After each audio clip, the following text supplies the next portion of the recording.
Hey everyone, welcome back to the channel. In today's video, I'm going to show you how to save Twitch streams. It's really simple and easy. First of all, open the Twitch application and then you need to press on your profile in the bottom right corner. And once you are here, you need to press on this settings and then you need to press on help and legal.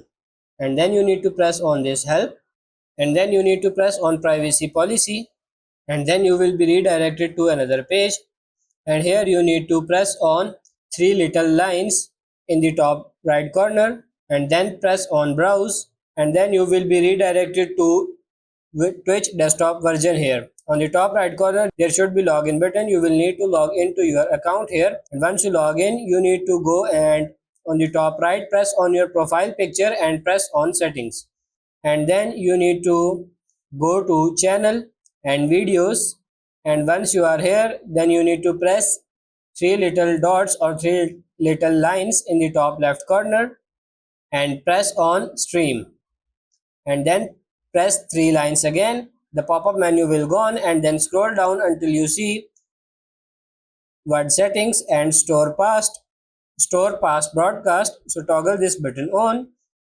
and you will see here automatically save broadcast for up to 14 days, 16 days for partners, turbo and prime users. So make sure this button is toggled on, and that's pretty much it. So that's pretty much it for this video. I hope this video was helpful. If it is, like it and subscribe to the channel. Thank you.